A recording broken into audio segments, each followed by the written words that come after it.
Salut à tous, donc bienvenue dans cette nouvelle vidéo. Donc aujourd'hui je me trouve à Reims dans l'appartement que je viens tout juste d'acheter, enfin tout juste pas exactement puisque je l'avais acheté en début d'année, peut-être que vous le savez ou pas, et je l'avais acheté en fait loué en nu. Donc vraiment un truc qui est pas terrible au début, c'est un studio de 20 mètres carrés quand c'est loué en nu, enfin, vous le savez sûrement, c'est vraiment pas terrible en termes de loyer qu'on peut obtenir, en termes de fiscalité derrière, c'est vraiment dégueulasse. Le mieux c'est de louer vraiment en meublé. Ici la stratégie c'est de faire du meublé étudiant. Donc pourquoi je l'ai acheté en début d'année en nu? Parce que je savais simplement que le locataire allait partir cet été. Là on est en plein juillet, il vient de partir il y a quelques jours pour trouver un autre appartement. Donc voilà, moi je savais que ça allait se passer comme ça. Donc là justement je vais tout meubler et le relouer derrière. Et ce que je vous propose tout de suite c'est que je vous fasse une petite visite de l'appartement histoire que vous sachiez un petit peu à quoi ça ressemble. On parle après de la partie chiffres. À tout de suite. Ok, donc on entame la visite, donc ça va aller très vite puisque c'est un studio de 20 mètres carrés, donc c'est tout petit. Quand on ouvre la porte d'entrée, donc qui était juste avant, on arrive donc sur un espace de vie, donc vous voyez très petit. Excusez-moi le bordel, hein, simplement je reviens d'Ikea pour amener justement les meubles pour meubler tout ça. Donc là il y a une partie, j'ai pas encore tout, mais il faut que je monte. Bon, il n'y a pas grand chose, c'est 1 mètre carré comme je vous le disais, donc ça va vite, mais il y a un petit peu de travail quand même. Donc espace de vie, donc ici je pense que je vais mettre le canapé lit ici entre les deux fenêtres, et ben, il y aura un petit bureau. Ici, le meuble télé, au milieu d'une petite table basse. Voilà, ça va faire le taf, ça va être optimisé comme il faut, avec quelques étagères sur les murs, histoire qu'il y ait un petit peu de rangement. Ici, on a une kitchenette qui est vraiment très classique, hein, vraiment la kitchenette de studio, vous voyez, vieillotte un petit peu. Donc, je vais ajouter une petite table ici pour manger. À droite, sûrement une petite table pour faire un peu de rangement, je ne sais pas trop encore. Bref, je compte pas forcément la changer. Voilà, ça reste une kitchenette, mais elle est fonctionnelle. Là, mon but, c'est vraiment de faire un truc meublé étudiant, très simple, studio de 20 mètres carrés. Au niveau des sols, vous voyez, c'est un faux parquet, c'est un lino parquet, il est correct. Là, il y a une lame qui est un petit peu décolorée ici. Mais bon, c'est comme ça, je ne vais pas m'amuser à le changer pour ça. Ensuite, on a la salle de bain ici, donc qui est toute petite aussi, mais qui fait le taf, avec le ballon d'eau chaude. Au sol, c'est du lino. Ici, il y a la place pour une machine à laver. Il y a une douche, donc c'est mieux plutôt qu'une baignoire. Hein. Les douches, c'est quand même plus sympa pour les meubles étudiants.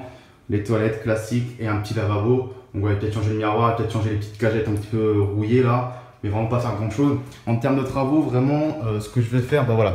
Ici, il y a le truc de rideau qui est cassé, ouais, c'est des trucs à ficelle, donc le rideau ne remonte plus, il faut que je change ça. Ici, la fenêtre qui est oscillo-battante, en fait, elle ne tient plus que sur un appui, c'est-à-dire que quand on la met en position, bref, dans une position, elle ne tient que sur un appui, donc c'est chaud. Quoi d'autre? La kitchenette, les plaques, c'est un peu merdique, ça marche pas. Il y en a une qui marche pas, mais qui est très lente à cuire apparemment. Donc ça, on va essayer de faire un truc. Et puis c'est tout, les radiateurs ont été changés, ils sont neufs. Le chauffe-eau aussi a été changé, il est neuf. Là, il y a juste là, quand on ouvre la porte d'entrée, ça cogne là-dessus. Donc peut-être mettre un petit truc histoire de que ça fasse pas de coups. Mais sinon, vraiment, il n'y a rien à faire au niveau travaux à part ce que je viens de dire. Je vais très vite meubler ça et très vite la mettre à la location. Ça devrait très bien partir. D'autant plus qu'on a une localisation qui est hyper centre. Donc, vous ne connaissez pas forcément Reims, mais là, vous voyez, c'est les rames du tramway. Il y a l'arrêt de tram juste en face. Peut-être que vous le voyez juste là. Il y a des gens qui y vont là, c'est juste là. En face, un petit parc, ce qu'on appelle la Comédie, c'est aussi un théâtre. À droite, il y a le stade à 100 mètres. Et juste en face de nous, c'est le centre-ville. Donc, c'est vraiment hyper centre. Il y a les facs juste à côté. C'est vraiment parfait pour les gens. Et donc, voilà. Donc parlons peu mais parlons bien, je sais que vous adorez les chiffres, donc je vais vous faire part de quelques chiffres de mon prévisionnel. Donc faire un prévisionnel c'est vraiment très important quand on achète un appartement, c'est ce qui va vous permettre de valider ou pas justement l'achat de cet appartement et de la bonne affaire ou pas encore une fois. Donc moi je suis très à l'ancienne, je le fais encore sur papier, certains adorent les Excel, les sites en ligne qui vous proposent plein d'outils, de stats, des prévisionnels sur 500 ans, des choses comme ça.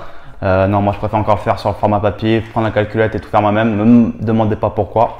Peut-être que je me prends trop la tête, mais en tout cas je préfère. Donc prix d'achat 46 000 euros. On est dans un quartier où plutôt ça serait 3 000 euros le mètre carré puisqu'on est en hyper centre de Reims et c'est une petite surface donc plus cher. On serait plutôt à 3 000 euros. Donc là 46 000 euros pour un peu moins d'un mètre carré, on est à 2 300 euros du mètre carré à l'achat. Donc c'est plutôt pas terrible, plutôt pas mal du tout justement. On est bien. Frais de notaire à ça qu'on ajoute 5 500. Travaux, vous avez vu qu'il n'y a vraiment pas grand chose à refaire. Si je mets un billet de 500, enfin 200, 300, même 500 très large, c'est bon. Et mobilier, j'ai pas encore tout meublé, mais visiblement on n'atteindra pas les 2000 euros. Enfin, j'espère pas les atteindre. Je pense qu'avec 2000 euros, on est très bien. Ça reste une petite surface à meubler, 20 mètres carrés, ça se fait très vite. C'est de l'IKEA, c'est pour du meublé étudiant. Donc vraiment pas du haut de gamme comme je peux le faire en saisonnier sur certains outils. À côté de moi, vous voyez pas, j'ai un grand miroir qui m'a coûté un peu d'argent, enfin plus que ça aurait pu me coûter si j'avais choisi plus bas de gamme. Mais voilà, je souhaite peut-être éventuellement viser une clientèle de filles plus soigneuses en règle générale, donc pas toujours prouvée mais en général. Donc c'est vrai que je préfère avoir une locataire fille. Donc j'ai pris un grand miroir que je vais mettre ici, comme ça là, elle pourra se regarder et ça va permettre de déclencher l'effet coup de cœur. Mais bref, donc mobilier moins de 2000 euros. Donc si on ajoute 46 000 d'achat, plus 5500 de frais de notaire, plus 500 de travaux grand max, on est déjà à 52 000, plus les 2000 euros de mobilier, 54 000. Vous voyez que c'est une fourchette très large. Au niveau du crédit, donc sur 20 ans, on sera à du 290 euros. Ouais, 290 euros de mensualité par mois sur 20 ans. Les autres charges, donc tout ce qui est charges de copro, électricité, taxes foncières, CFE, assurance, impôts, on laisse de côté. Ça ne vous intéresse pas, c'est pas important. Elle reste relativement classique. Au niveau des prix, il n'y a pas de choses qui sont incohérentes, c'est des charges classiques. Donc, on va plutôt parler en termes de ce que ça coûte chaque mois à l'appartement. Toutes les charges réunies par mois, qu'est-ce que ça va coûter? Ça va coûter environ, alors que je dise pas de bêtises, 390 euros par mois. Ça va coûter toutes charges comprises, même impôts, tout. Donc, en gros, il y a 390 euros que ça coûte par mois et à côté, je compte louer ça à 450 euros. Donc, si on fait la différence, on a un cash flow positif net de, que je dise pas de bêtises, 60 euros. Donc, c'est pas énorme. Là, je parle en net. Alors, faut faire attention, il y a des gens qui parlent en brut, en net. Moi, j'aime bien toujours parler en net, c'est-à-dire après impôt. Les impôts, ça peut être assassin. Donc, toujours parler après impôt pour savoir ce qui nous reste dans la poche. Donc, en gros, on a un cash flow positif de 60 euros. Donc, vous allez me dire que c'est pas énorme, clairement. Pourquoi j'ai acheté cet appartement-là? Premièrement, hyper centre. Petite surface, ceux qui investissent à Reims savent à quel point c'est difficile de trouver des petites surfaces pour investir. Ça va partir très vite pour un étudiant, ça je ne me fais aucun souci, je vais le meubler vraiment proprement, ça va partir directement.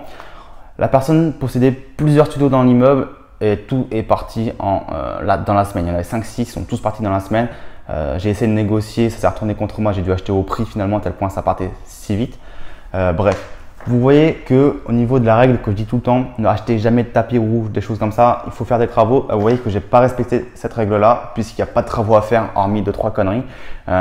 Donc voilà, c'était un achat assez rapide, il fallait se décider très vite. Aujourd'hui, ça reste une bonne affaire entre guillemets puisque je peux le revendre aujourd'hui sans perdre d'argent malgré avoir payé des frais notaires. Et vous avez vu que j'ai 60 euros de cash flow positif net. Donc ça ne me coûte pas d'argent. Ça ne me rapporte pas beaucoup, mais ça ne m'en coûte pas. J'aurais pu appliquer une stratégie de location saisonnière, vous allez me dire. Donc ouais, j'aurais pu le faire. Tout simplement, je ne l'ai pas fait. Pourquoi? Parce que la location saisonnière, même si on délègue, ça prend du temps. Deuxièmement, qu'est-ce que j'allais dire? Eh ben, deuxièmement, ça change beaucoup en ce moment la location saisonnière en termes de législation. Je ne sais pas si vous avez suivi, mais ça remue un petit peu. Récemment, à Berlin, ça a été interdit entièrement. En France, ça commence un petit peu à faire du bruit de plus en plus. Donc même si Airbnb, par exemple, c'est quelqu'un qui est très fort, ils ont des avocats de malades. Regardez sur internet les avocats qu'ils ont, c'est un truc de très puissant, donc ça va encore rester là je pense, mais la législation risque de changer. Donc je préférais diversifier mes œufs comme on dit, ne pas tous les mettre dans le même panier. Donc c'est la raison pour laquelle j'ai fait un meublé étudiant, je voulais aussi un petit peu changer, découvrir d'autres choses. Donc là je vais tout meubler et ça va partir en meublé étudiant et on verra un petit peu ce que ça donne. Donc voilà, achat pas foufou, au niveau de la rentabilité, je ne sais même pas si je l'ai calculé parce que c'est pas quelque chose qui m'intéresse. Forcément, moi, ce qui m'intéresse, c'est vraiment le cash flow net qui reste à la fin. On doit être dans les 9%. Ouais, j'ai noté ici un peu plus de 9,5, ça, 9,5. Ouais, donc on est presque à 10. Donc voilà. Si vous avez des questions dans les commentaires, n'hésitez pas à me les poser, j'y répondrai. Je pense avoir un petit peu tout dit sur cet investissement.